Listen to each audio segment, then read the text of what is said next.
So this is me, Lauren Lee Delfing. I was born April 9th of 1991. Yes, my middle name Lee is spelled L-E-E just like a guy, but hey, it's been passed down from generation to generation. So believe it or not, I kind of like it that way. In high school, I was overly involved in the music and theater program, participating in all the theater shows, musicals, theater competitions, and any choir that I can get my hands on. My family comes from all over Europe. Ireland, Germany, Poland, Lithuania, France, Italy, and can you believe it, Syria? But me?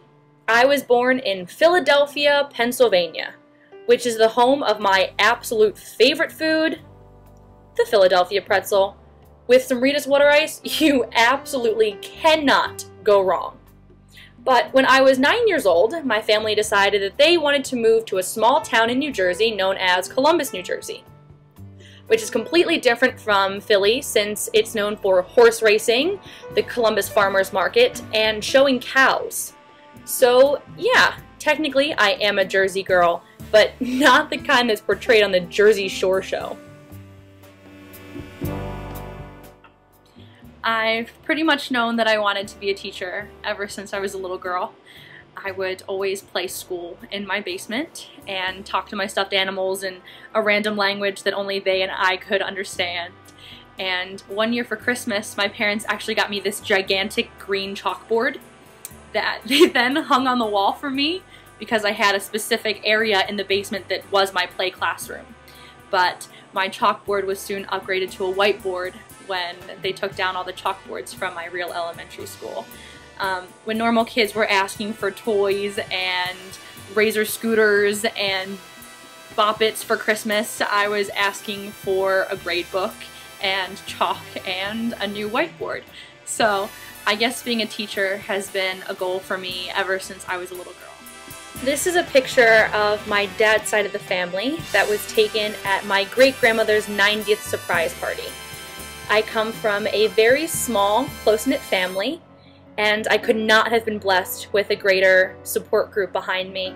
They always support me, they're always there for me through all my concerts, whether they're at Carnegie Hall, Brazil, or my high school auditorium. My dad and I are the same person, which is kind of scary at times, but I know that he loves me more than anything.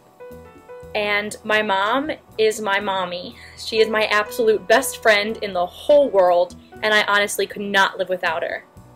My little brother is my knight in shining armor. I can always depend on him, and he always has my back no matter what.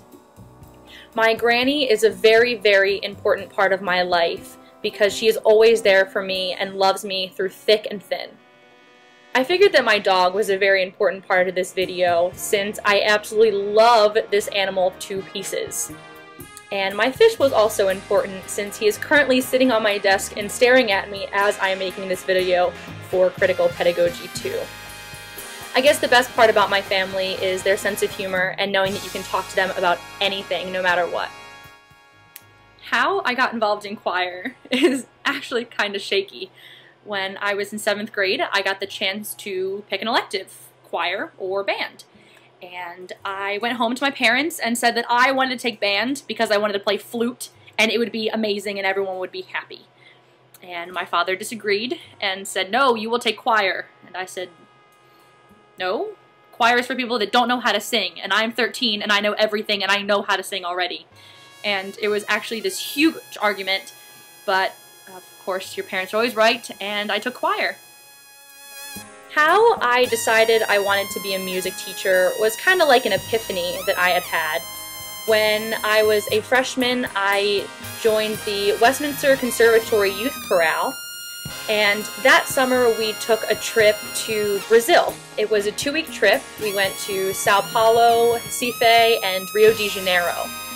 While I was on that trip, I was exposed to various musical experiences that have surpassed anything that I have ever been a part of. When we were in Rio de Janeiro, we sang at this huge church that was right in the middle of the city, and we sang an Ave Maria that was written by a Brazilian composer actually for his wedding. And after we sang that piece, the conductor looked at the composer who was sitting in the front row, crying hysterically, and I have always tried to work to succeed for that look that went on between those two people. It was at that moment I realized that this was really something amazing, and this is what I'm supposed to do in my life, and that's a moment that I really need to achieve. So, in conclusion, I hope that you've learned something new about me today, and you never know, possibly we could have something in common that may start a new friendship, or a better friendship for that sake. So thanks for watching, and I look forward to working with everyone throughout the semester.